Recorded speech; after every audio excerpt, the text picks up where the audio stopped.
Make an interesting contrast between two extreme right wings. So on one level, we've got Rowan Dean and his group of really strange and weird individuals who sit with him on the Outsiders program.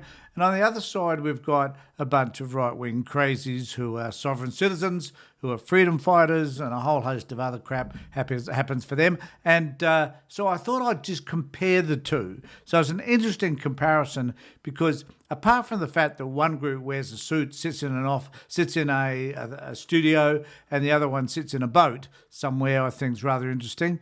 But basically, they're the same. So I put together this video that just talk about the same issue, but in the same sort of way. And it's worth analysing how the humour that they put into this, which is a very sad event, which was Donald Trump's CNN town hall with a group of people that are Republicans. Heaven only knows what that was really all about. But so I made this interesting comparison between the two because we should not be fooled just because you wear a suit and because you work in a studio or because you have access to the internet, as does David Campbell, that you should be aware that they are both the same.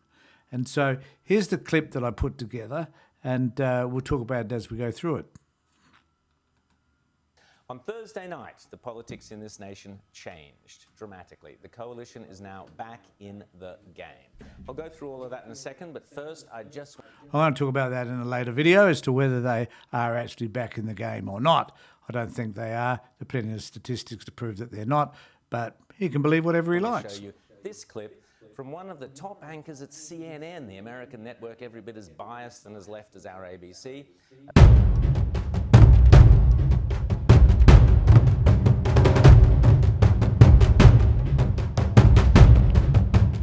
Surprise guest that they'd had on their network during the week. Many of you have expressed deep anger and disappointment. Many of you are upset that someone who attempted to destroy our democracy was invited to sit on a stage in front of a crowd of Republican voters to answer questions and predict. And I think it's fair enough to say that CNN were as embarrassed by this as anybody else, and I doubt whether they'll ever do it again. Predictably continued to spew lie after lie after lie. And I get it. It was disturbing.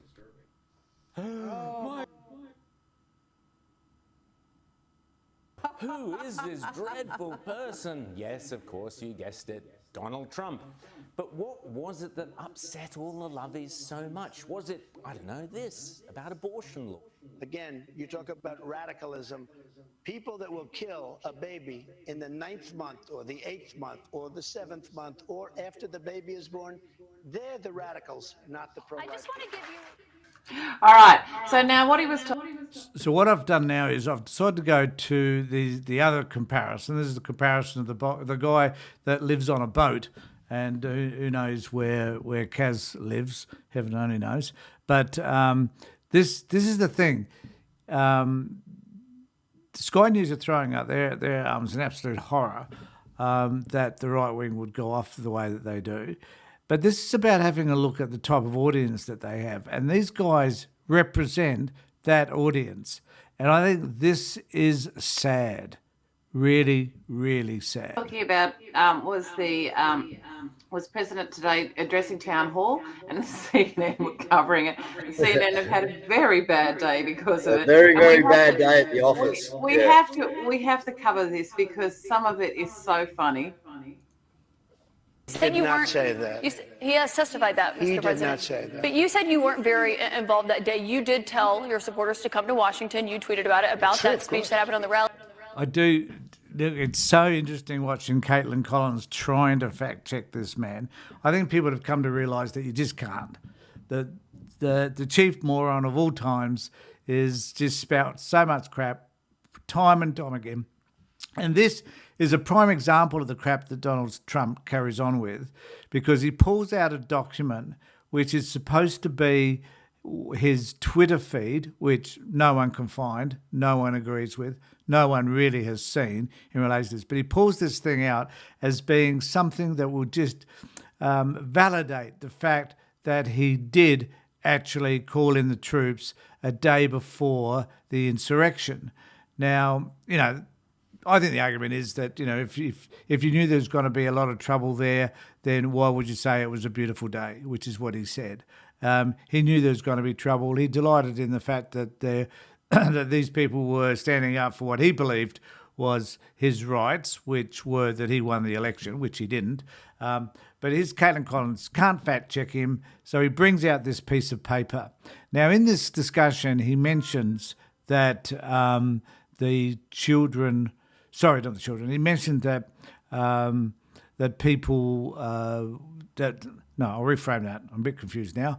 He says that it was a beautiful day, whatever, but we know that people died on that day and that people died as a result of that day and that there were many, many injuries, and these guys, the insurrectionists, attacked the police. But he doesn't say that at all, and it's hard to fact check him, but this piece of paper that he brings out is a load of crap. But people fall for it. And these people here, this is David and Kaz, they laugh.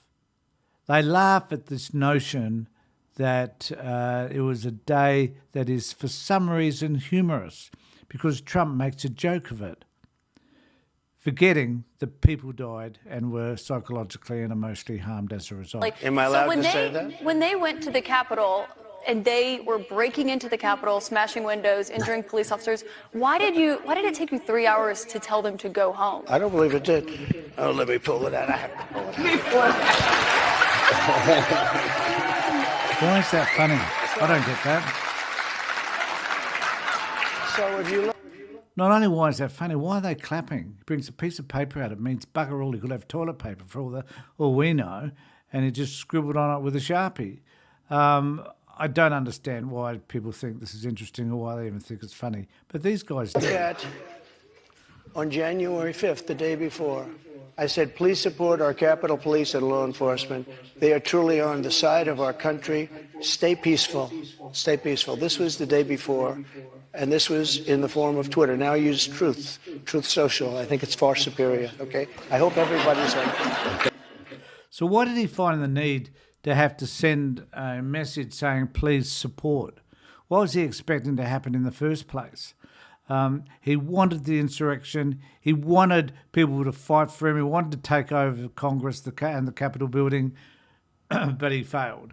And the fact that people laugh at him and see him as humorous, I find abhorrent, because he's one of the most disgusting human beings that had ever inhabited this earth. And if he ever gets back in power, God help the United States and God help the rest of the world, if God does any helping whatsoever. Hasn't shown to be very helpful recently. So let me know what you think. Please subscribe to my channel. It'd be great if you could. And also, if you need to have a conversation with me, you can email me at this particular email address. Okay, thanks everybody for watching. Take care, look after yourselves, and more importantly, be safe.